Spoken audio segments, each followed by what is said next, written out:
महाराज सूर्यभान, जरा खुद को देखो। ना तुम जिंदा हो न मुर्दा, बस एक सजावट का पेड़ बनकर रह गए हो। वन देवता का शाप अब तुम्हारी गर्दन तक आ गया है। तुम्हारी नसों में खून नहीं, अब गोंद बह रहा है। पानी, मुझे पानी दो।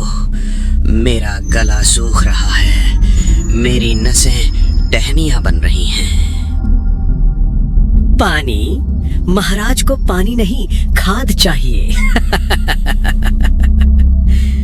देखो अपनी हालत सूर्यभान, वन देवता का श्राप अब तुम्हारी छाती तक आ गया है। कुछ ही दिनों में तुम पूरी तरह एक मुर्दा पेड़ बन जाओगे। अघोर, मुझे मार डालो, मुझे इस नर्क से आजाद करो। मार दूं? नहीं, भविष्यवाणी याद है, बेटा ही पिता को काटेगा।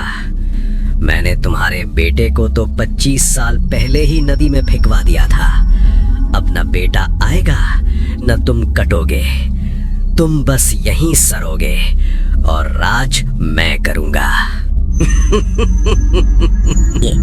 अघोर की हंसी गूंजती रही और राजा पत्थर की तरह जमते गए। महल के बाहर रात बीत गई और सूरज की पहली किरण एक दूर दराज गांव पर पड़ी। महल की साजिशों से अनजान रामपुर गांव में सुबह की ताजगी थी। जंगल के बीचों बीच कुल्हाड़ी चलने की आवाज आ रही थी। आज धूप बहुत तेज है, बस ये आखिरी गट्ठर और काट लूं, फिर काका के लिए दवा लेकर घर जाऊंगा। वो कल रात से बहुत खास रहे हैं। ये रुद्र था, 25 साल का गठीला नौजवान। वो अपनी कुल्हाड़ी से एक सूखे पेड़ को काट रहा था। रुद्र बेटा रुक जाओ। आज पक्षी बहुत खामोश हैं और जंगल आज कुछ ठीक नहीं लग रहा है। घर जाओ बेटा, तुम्हारे दादाजी का तबीयत भी कुछ ठीक नहीं लग रहा था आज। अरे रामदीन काका, आप बेकार चिंता करते हैं। जंगल तो मेरा घर है, लेकिन आपकी बात मानकर मैं अभी निकलता हूँ। रुद्र काका की बात सुनकर घर के लिए निकल पड़ा और कुल्हाड़ी वहीं छोड़कर वो अपने काका की तबीयत के बारे में सोचने लगा और घर की तरफ चलने लगा। रुद्र जैसे ही घर पहुंचा तो देखा कि उसके काका बिस्तर पर बेहाल पड़े थे और उनकी तबीयत बहुत खराब हो चुकी थी। काका, आप कैसे हैं? आपकी तबीयत तो बहुत बिगड़ चुकी है। मैं अभी आपके लिए वैद्य जी को लाता हूँ। नहीं बेटा, रुक जा। मेरे पास वैद्य के आने तक का समय नहीं बचा। आज तुम्हें एक सच बताना है रुद्र। कैसा सच दादाजी? आप शांत रहिए। तू मेरा खून नहीं है बेटा, और ना ही मैं तुम्हारा दादा हूँ। 25 वर्ष पहले तुम मुझे तूफानी नदी के किनारे मिला था, शाही टोकरी में रखे हुए।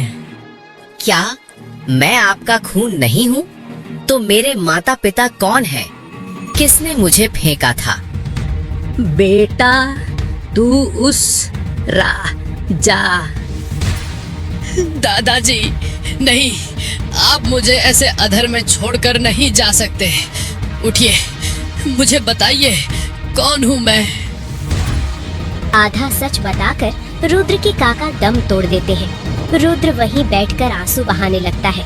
तभी एक जादुई किरण के साथ साधु प्रकट होते हैं। रुद्र उन्हें देखकर चौंक जाता है और बोलता है, कौन हो तुम? यहाँ कैसे आए? मैं राजा सूर्यवान का राज्य गुरु हूँ और उन पर एक श्राप लगा है जिसे उसका अंश ही खत्म कर सकता है, और तुम उनका सही खून हो रुद्र। राजा? अगर मैं राजा का बेटा हूँ तो मैं यहाँ धूल में क्यों हूँ? उन्होंने मुझे त्यागा क्यों? शोक मत कर पुत्र, तेरे असली पिता राजा सूर्यभान है। उन्हें श्राप लगा है, वे पेड़ बन रहे हैं। उन्हें सिर्फ नीलगिरी के जंगल का अग्नि पुष्प ही बचा सकता है। मुझे क्या करना होगा? तुम अभी नीलगिरी के जंगल में जाओ और वहां से अग्नि पुष्प ले आओ बेटा। सही समय पर पुष्प नहीं मिला तो राजा को बचाना असंभव हो जाएगा और फिर पूरा वन नष्ट हो जाएगा। बाबा, नीलगिरी के जंगल में वो अग्नि पुष्प मुझे मिलेगा कहाँ? नीलगिरी के जंगल में जाने के बाद तुम दक्षिण दिशा में चलते जाना। वहीं अग्नि चट्टान के ऊपर तुम्हें वो पुष्प मिलेगा। ठीक है बाबा, मैं जाऊंगा अग्नि पुष्प लेने। रुद्र नीलगिरी के जंगल में निकल पड़ता है। कई मुसीबतों का सामना करके आखिरकार वो अग्नि पुष्प के पास पहुंचा। वहाँ अग्नि चट्टान पर वो पुष्प लावे की तरह चमक रहा था। रुद्र ने जैसे ही कदम आगे बढ़ाया, एक राक्षस प्रकट हुआ। ठहर जा मनुष्य, तू जिसे बचाने आया है उसी ने तुझे बचपन में मारने की कोशिश की थी। क्यों बचाना चाहता है अपने हत्यारे को? मैं उस राजा से जवाब मांगने आया हूँ। उसने मुझे क्यों फेंका? हट जा मेरे रास्ते से। आधा सच विष के समान होता है। रुद्र तू सच्चाई नहीं जानता, इसलिए अपने पिता से नफरत करता है। देख इस सत्य कुंड में तेरे बचपन का कातिल कौन है। राक्षस ने एक जादुई आग के कुंड में रुद्र को 25 वर्ष पहले का दृश्य दिखाने लगा। राजा हाथ में एक भाले को लेकर मंत्री अघोर के साथ जंगल में घूम रहे थे। अघोर, आज इस जंगल का सबसे बड़ा शिकार मेरा होगा। तभी उन्हें एक हिरण दिखा। राजा ने भाला हिरण की तरफ फेंका, लेकिन हिरण भाग निकला और भाला जाकर एक प्राचीन बरगद के पेड़ में लगा और उसमें से खून निकलने लगा। खून को निकलता देख राजा घबराकर पेड़ के पास गए और घुटनों पर गिर गया। तभी आकाशवाणी हुई।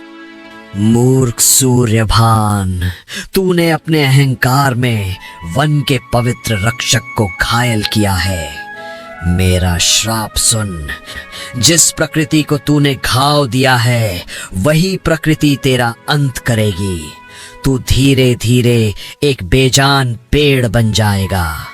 और सुन, तेरी मुक्ति तभी होगी जब तेरा अपना खून ही तुझे काटेगा।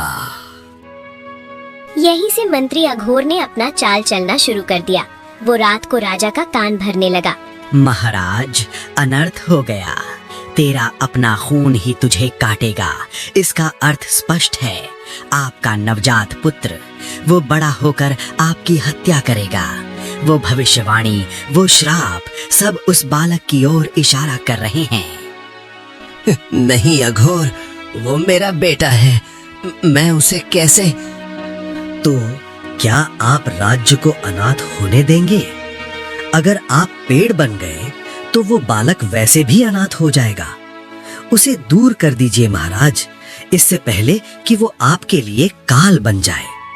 प्रजा के हित के लिए आपको ये कठोर निर्णय लेना ही होगा। राजा मंत्री के बात में आकर विवश हो जाते हैं। मुझे माफ कर दे मेरे बच्चे। मैं तुझे मार नहीं सकता, लेकिन मैं तुझे अपने हाथों से अपना कातिल भी नहीं बनने दे सकता। ये श्राप तुझे ना लगे, इसलिए तुझे खुद से दूर कर रहा हूं। शायद नदी तुझे किसी बेहतर तकदीर तक ले जाए। और अंत में अपने ही लड़के को पानी में बहा देते हैं। नहीं, ये मैंने क्या देखा? उन्होंने मुझे मारने के लिए नहीं, मुझे उस श्राप से बचाने के लिए त्यागा था। वो मजबूर थे और मैं उन्हें गलत समझता रहा। असली सांप तो वो अघोर था। अब तेरा मन शुद्ध है पुत्र। मुझे अग्नि पुष्प चाहिए।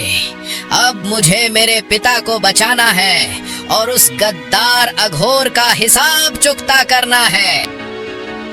ले जा, इस अग्नि पुष्प पर तेरा ही अधिकार है। रुद्र ने खौलते लावे से फूल निकाला। उसकी कुल्हाड़ी दिव्य रोशनी से चमक उठी। इधर राजा 90% तक पेड़ बन चुके हैं और मंत्री अघोर उनके पास तलवार लेकर खड़ा है। अलविदा महाराज, अब ये जंगल और ये राज्य मेरा है। तभी गुप्त कक्ष का द्वार टूटकर गिर पड़ा और सामने खड़ा था रुद्र, हाथ में कुल्हाड़ी लिए। अघोर, तेरी तलवार वहीं रुकनी चाहिए, वरना अगला वार तेरी गर्दन पर होगा। कौन है तू?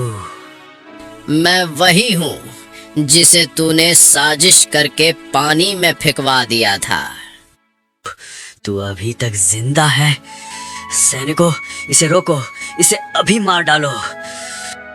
रुद्र ने एक ही बार में सैनिकों को धूल चटा दिया और फिर राजा के पास गया और बोला, पिताजी, वन देवता ने कहा था बेटा पिता को काटेगा। दुनिया को लगा कि मैं आपकी हत्या करूंगा, लेकिन मैं आपको नहीं, आपके ऊपर चढ़ी इस मौत की छाल को काटूंगा। मैं इस शाप को जड़ से काटूंगा। जैसे ही रुद्र ने उसे जलते हुए कुल्हाड़ी से उनके तने पर वार किया तो एक तेज रोशनी हुई और राजा का पेड़ बंद शरीर ठीक हो गया। मेरे बच्चे, तुमने भविष्यवाणी बदल दी। तुमने अपने पिता को काटा भी और जलाया भी। मुझे माफ कर दीजिए पिताजी, मैंने आपको गलत समझा। आप मुझे नदी में ना बहाते तो आज मैं आपको बचाने के लिए जिंदा ना होता। सैनिकों, उस गद्दार को बंदी बना लो। इसे काल कोठरी में डाल दो, जहां ये अपनी बाकी जिंदगी अपनी ही परछाई से डरते हुए बिताएगा। अघोर को बंदी बना लिया गया। रुद्र ने राजा को सिंहासन पर बिठाया, लेकिन खुद खिड़की के पास जाकर खड़ा हो गया।